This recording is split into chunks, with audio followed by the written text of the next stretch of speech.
시어 소평 멤버 여러분, 국군 장병 여러분 안녕하십니까? 경영철학자 서진영입니다. 보통 박수 치는 오늘 멋진 책입니다. 리테일의 미래. 예, 리테일의 미래라는 멋진 책을 가지고 색깔도 굉장히 이쁩니다. 네, 예, 디자인 직접 고르신 건지? 네. 여러 사람들이 같이 의견을 공유해서 여러 사람들께서 예 그러셨군요. 네. 제가 책을 읽으면서 서문에 이렇게 뽑은 글은 이렇게 뽑았습니다. 알렉사가 이제 아마존의 네. 스피커죠. 네. 예, 알렉사가 세팅해준 알람 소리에 일어난다. 그 에코에 탑재되어 있는 인공지능 기반의 인공비서 네. 알렉사이다. 그런데 알렉사 팝 음악을 틀어줘라고 말하자 음악이 흘러나오고 주방용 세제 주문은 아마존의 대쉬 버튼을 누르거나 네. 알렉사 주방용 세제를 주문해줘라고 간단히 처리한다. 네. 이게 사실은 이 전체 책에서의 제일 핵심이라고 네. 제가 느꼈습니다. 네. 예. 대쉬 버튼하고 네. 그 다음에 주문해줘라는 이제 음성 네. 인식의 주문. 네. 음성 예. 네. 이게 어떻게 네. 구현이 되고 있는지 뭐 접한 분도 많지만 네. 또 생소한 분도 있으니까 네. 좀 간단하게 소개해 주시면 네. 좋을 것 같습니다. 왜 그 소비자들이 자주 구매하고 일상생활에 필요한 뭐 예를 들면 세탁 세제나 네. 이런 어떤 주기를 가지고 구매하는 그런 상품들을 편리하게 주문하게 하기 위해서 아마존이 이제 대시 버튼이라는 걸 이제 예. 만들었어요. 그거는 세탁기에 놓고 제가 세탁 세제가 이제 필요할 때 버튼만 누르면 제 연동된 아마존 계좌에서 그 상품이 바로 주문되는 시스템. 그런데 그거는 이제 이번에 그러니까 2014년에 알렉사라는 그 인공지능 비서 시스템이 이제 론칭이 된 다음에 음성 쇼핑이 좀 활성화되면서 대시 버튼은 이제 음성 쇼핑과 결합이 돼서 이제 네. 중단됐습니다. 대시는 중단되고 올해. 이제 음성 네. 비서로 완전히 통합되는군요. 네. 그냥 보이스 네. 오더 시스템으로 네. 통합이 되고 있다. 네. 대시 버튼도 굉장히 저는 그 획기적이라고 생각했었는데 그렇죠. 그조차도 이미 구시되어 있는 거예요. 네. 우리는 경험도 못했는데. 네, 그렇죠. 예. 네. 인테리어 쇼핑을 위해 이케아로 가기 전에는 이케아 플레이스, 이케아 플레이스라는 모바일 앱을 이용해서 증강현실 AR로 가구를 들여놓은 집안의 모습을 먼저 가늠해본다. 네, 그 이케아 플레이스라는 것은 모바일 앱에서 이제 가구는 실제로 사서 집에 배치하기 전까지는 어떻게 어울릴지 잘 이제 모르잖아요. 네. 그래서 이제 그 앱을 실행하고 어떤 상품을 이제 선택하고 집안의 공간을 이렇게 비추면 그 공간에 그 상품 가구가 어떻게 배치되는지를 보여줍니다. 모바일 앱에서. 모바일 앱에서 네. 스마트폰을 이렇게 가져다 대면 네. 가구가 이렇게 딱 올라가는 거죠. 네. 그래서 증강현실을 이용하는. 증강현실. 네. 이게 어느 정도로 실용화가 되어 있습니까? 일반인들이 많이 사용하고 있고요. 예. 네. 또 이렇게 월마트나 다른 로즈 같은 뭐 여러 가지 이렇게 대형 리테일러들한테 이용이 많이 되고 있습니다. 그렇군요. 네. 붕괴가 될 거다라는 말씀도 하셨고요. 붕괴라는 거는 이렇게 신기술들이 들어오면 거기 적응하지 못하는 회사들은 사라질 거다. 네. 어떤 사례들이 있습니까? 지금 최근 들어서 원래 최근 들어서 되게 그 새로운 제목들의 기사들이 이제 나오고 있는데 리테일의 몰락이 왔는가 뭐 이런 식의 리테일 아포칼립스라는 그런 제목들이 되게 많이 나오고 있어요. 그런 제목을 가진 기사들이 그게 뭘 의미하는 거냐면 그 미국의 경우에 토이자러스라는 미국인들에게 굉장히 상징성이 높은 브랜드가 파산을 했어요. 예. 그 우리나라에도 토이자러스가 들어와 있는데 네. 예, 그 미국인들에게 토이자러스라는 것은 내가 어렸을 때 장난감을 샀던 그런 향수가 깃든 그런 브랜드인데 그 브랜드가 망하면서 파산을 하면서 소비자들한테도 뭔가 좀 많이 변하고 있구나 이런 느낌이 왔었고 근데 이게 사실 미국의 일만이 아니고 뭐 영국의 경우에는 작년에 1만여 개 매장이 문을 닫았고요. 프랑스도 그렇고 이 독일도 그렇고 그 대중 백화점이나 굉장히 상징성이 높은 브랜드들이 문을 닫았어요. 근데 우리나라도 마찬가지로 오프라인 중심의 백화점 그리고 대형마트, 롯데마트, 이마트 수익이 반으로 또 줄었죠. 네. 그런데 반면에 온라인 업체들은 매출이 두 자리로 성장을 했습니다. 네. 그런 식의 이런 여러 가지 변화들이 있는데 그런 걸 종합해 보면 사실 이 리테일의 위기가 오긴 왔는데 그게 모든 리테일러들의 위기가 아니고 오프라인 리테일러 중심의 위기라고 볼 수가 있습니다. 굉장히 중요한 말씀인데 제가 여기서 표현을 두 개를 뽑았었어요. 하나는 붕괴. 네. disruption이라는 표현을 썼고요. 네. 또 하나는 이 붕괴로 비워진 자리를 누가 차지할 것인가. 그렇죠. 지금 차지하고 있는 기업들은 우리가 알고 있는 아주 거대한 네. 아마존이나 네. 아니면 구글이라든가 네. 이런 큰 회사들이 이제 차지해 나가고 있지 않습니까? 네. 그러면 독점 체제가 더 공고해질 거라고 볼 수도 있나요? 네, 저는 개인적으로 그렇게 보고 있는데요. 음. 왜냐하면 이 오프라인 매장들이 줄어들면서 온라인의 그 영향력이 커져가고 있고, 그리고 이 대기업 중심의 그 빅4가 진짜 그 소비자들의 여러 가지 데이터들, 예. 그리고 모든 소비 생활을 이렇게 거의 점령하고 있다시피 한데, 그걸 걱정한 그 우려한 미국 정부가 저번 한 2주 전 정도로 기억하는데요. 네, 반독점법을 이제 통과를 시켰어요. 아, 2주 전에? 네, 네. 예. 그러면서 그날 그 뉴스가 발표됐을 때 그 아마존의 예를 들면 아마존의 주가가 15% 정도 이제 떨어졌고, 그러니까 그런 식의 약간 변화들이 있고요. 이 소매업의 패러다임을 뒤흔든 10가지 리테일 테크. 네. 사실 리테일 테크가 이제 미래 기술들이기 때문에 상당히 네. 이해하시기 힘드셨을 것 같은데 네. 따로 공부를 많이 하셨던 것 같아요. 아. 이해도가 굉장히 높은 걸로 아. 이렇게 보여요. 그 중에 대표적인 게 네. 첫 번째가 뭐 리테일 테크로 매장 재고 물류 혁신 쇼핑 경험 등의 이 모든 데이터 수집, 그리고 재고 물류 관리 효율성, 그리고 고객에 대해서 더 맞춤화된 커스터마이즈된 서비스를 공급할 수 있을 거다가 있습니다. 첫 번째로 나오는 것이 인공지능 쇼핑 비서. 네. 이제는 인공지능이 하고 있는지 사람이 하고 있는지 구별할 수 없을 정도로 되었다라는 네. 말씀이죠. 네, 네. 그 실제로 사례는 어떻게 되나요? 뭐 예를 들면 작년 4월에 구글 CEO 썬더 피차이가 구글 듀플렉스라는 인공지능 쇼핑 비서를 론칭하는 비디오에서 네.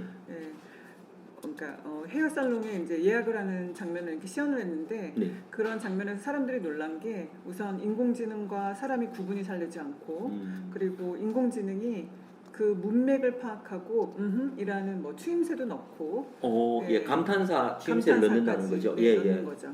그러니까 이제 그 리테일 입장에서는 어떤 전화를 받았을 때 사실 이게 인공지능인지 아닌지를 구분하기 힘든 그런 이제 시대가 온 거죠. 네, 거기까지 발전을 했군요. 네네. 그러니까 인공지능이 사람을 대신해서 네. 모든 쇼핑 세일즈를 할 수 있다. 네, 그렇죠. 네. 두 번째로 제가 잡은 그 리테일 테크놀로지는 빅데이터예요. 네. 소비 빅데이터. 근데 소비 빅데이터라는 게 따로 모으려면 굉장히 힘든데 그렇죠. 예를 들면 아마존 같은 경우는 네. 이게 인베드 데이터라는 그 표현은 아니지만 아마존이 네. 이렇게 찾고 있는 빅데이터들을 네. 설명을 하셨는데 네. 조금 더 설명을 해주시면 좋겠습니다. 예. 네, 아마존은 다 아시다시피 온라인 리테일러인데 아마존이 그 프라임 멤버십을 가지고 소비자들한테 굉장히 많은 영향력을 끼쳐왔는데 그 아마존이 오프라인 매장에서도 소비자들을 어떤 더 이해를 높이고자 아마존 북스라는 서점도 오픈했고 그리고 작년에는 아마존 폴스타라 그래서 그 리뷰 5.0 그러니까 5점 중에 4점 이상을 받은 상품들로만 큐레이션된 그 매장을 또 오픈을 했어요. 예. 그래서 오프라인 매장을 오프라인 매장을 예. 또 오픈을 해서 과연 이런 매장 이런 큐레이션된 상품들에 대해서 소비자들이 어떻게 반응하는지 이런 것들에 대해서 이제 테스트도 하기로 했고 2017년에는 홀푸즈라는 유기농 전문 그 고급 네. 슈퍼마켓이 있는데 14조에 이렇게 인수를 하고 14조. 네, 14조. 뭐 그렇게 뭐 평균. 비싼 값은 아니네요. 네. 뭐 보통 얼마 우리가 안 만지는 되죠. 값이죠. 네, 예, 그렇죠. 네.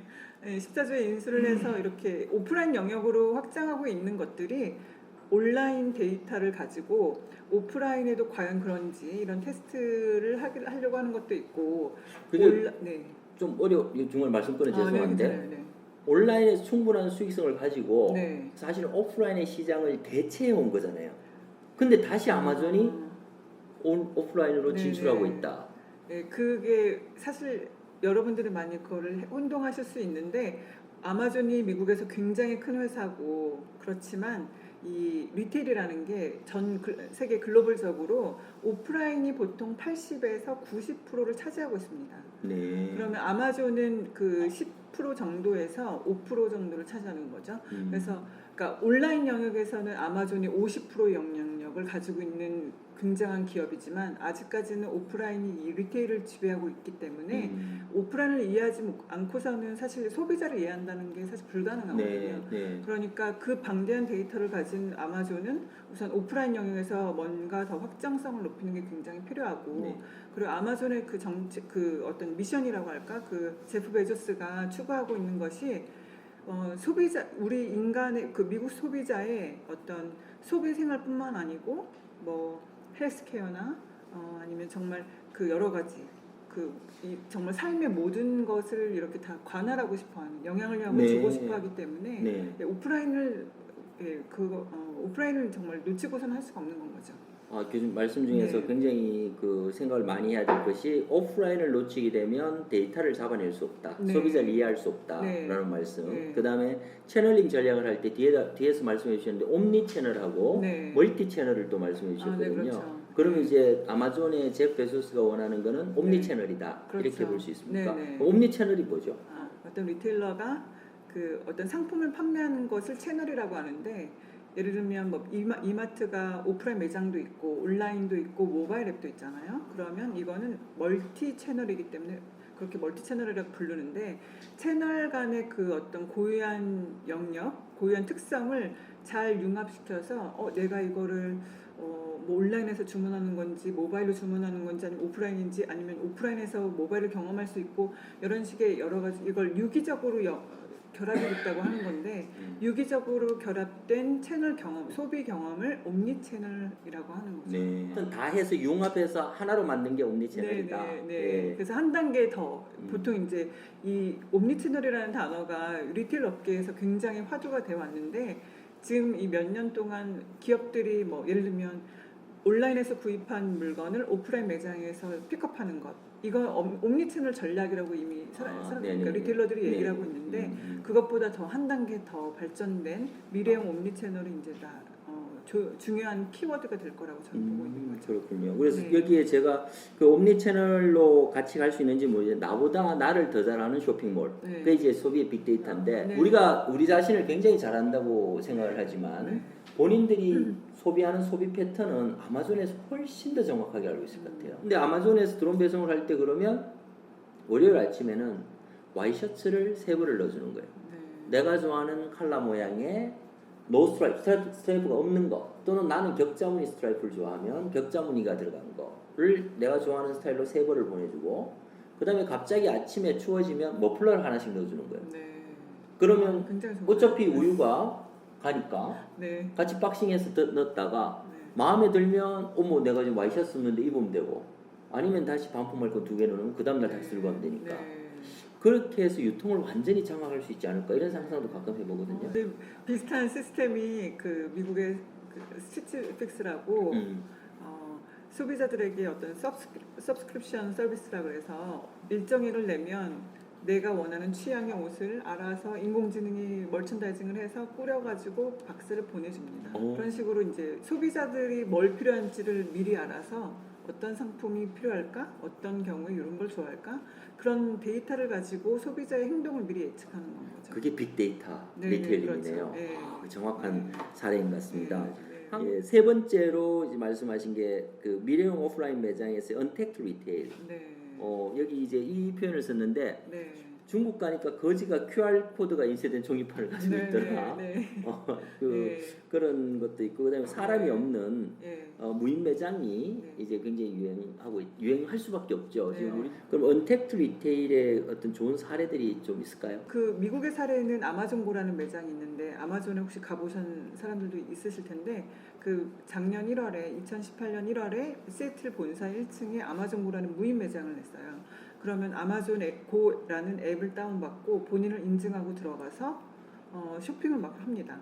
그리고 그냥 나오면 나중에 한 7분 정도 있다가 그 쇼핑한 아이템들의 영수증이 스마트폰으로 날라와요. 그러니까 소비자가 어떤 그 매장의 직원들과 이렇게 대면할 필요가 전혀 없는 그래서 언택트 리테일이라고 이제 부르는 건데 중국을 가보니까 작년에 그 아마존고가 론칭된 이후에 한 10여 개의 매장이 있었다고 치면 작년에 상하이를 갔을 때 이미 작년에는 그 중국의 그런 무인 매장이 5천여 개가 넘어요. 예. 네, 그러니까 그 언택트 리테일에 있어서만큼은 진짜 중국이 최고인 거죠. 네, 그렇게 언택트 리테일이 굉장히 확장돼 있고 무인 편의점식으로 굉장히 이렇게. 네, 그럼 그렇죠. 중국이 근데 우리가 일반적으로 생각하면 중국은 이제 인건비가 네. 상대적으로 선진국보다 싸다고 생각을 하잖아요. 그렇죠. 근데도 무인점이 그렇게 융성하는 이유가 있을까요? 별도의 이유가? 큰 대도시 중심으로의 그 인건비는 생각보다 굉장히 높고 그리고 렌트비가 되게 높습니다. 그러니까 무인 매장이 그렇게 집중적으로 있는 지역들도 사실 상하이나 베이징 같은 그 대도시 중심 도심에 네. 고급 고가 지역에 네. 이렇게 간다. 그리고 또 다른 이유 중에 하나는 아까 그 QR 코드 잠깐 말씀하셨는데 모바일 결제가 전 세계 중에 1위예요. 모바일 결제가 모바일 결제가. 예, 예. 모바일 결제라는 게 그 중국에서의 모바일 결제는 우리나라처럼 이 신용카드가 연동이 돼서 그렇게 신용카드 빚을 지는 게 아니고 네. 중국 은행 계좌랑 연동이 돼서 위챗페이, 알리페이 이런 식의 그 두 가지 메인 시스템이 그 은행 계좌의 그런 어떤 체크카드 개념으로 모바일 결제를 이렇게 운영을 하고 있는데 중국인들이 13억 인구인데 중국 인구의 약 77%가 모바일 결제를 중심으로 이렇게 사용한다고 해요. 그럼 약 10억 인구가 10억 인구가 이미 모바일 네. 결제에 노출돼 있다. 네. 예. 그러다 보니까 무인 매장에 있을 때 모바일로 결제하고 이런 것들이 전혀 무리가 없고 다 굉장히 자연스럽게 받아들일 수 있는 건 거죠. 이거는 좀 뭐 그렇습니다. 중국이 그러면 훨씬 더 우리보다도 앞서 있다라고 볼 수 있나요? 모바일 결제와 언택트 리테일에서는 정말 그렇죠. 정말 그렇습니다. 네. 예. 제가 그 모바일 결제가 얼마나 일반화됐는지를 느꼈던 사례가 바로 그 QR 코드 얘기인데 제가 상하이에 머물렀을 때 호텔에서 이제 그 밖을 이렇게 돌아다니다가 거지를 마주하게 됐는데요. 보통 거지라고 생각하면 이렇게 통에 예, 이렇게 깡통 그쵸? 소리 나게. 네, 예. 동전을 넣는. 네. 근데 딱 봤는데 목에 그 QR 코드 2개를 걸고 있는 거예요. 그래서 지나가던 행인이 만약 돈을 주고 싶으면 이게 하나는 알리페이, 알리바바의 알리페이 QR 코드, 한쪽은 텐센트의 위챗페이. 예. 그래서 지나가던 행인이 돈을 주고 싶으면 이렇게 돈을 진짜 주는 게 아니고 그 스마트폰으로 QR 코드를 스캔해서 제 계좌에서 얼마를 이체하는 식인 건 거예요. 야, 이게 사실은 어떻게 보면 굉장히 선진화되면서 또 네. 불편해지는 면들이 그렇죠. 또 존재하는 거죠. 네. 예.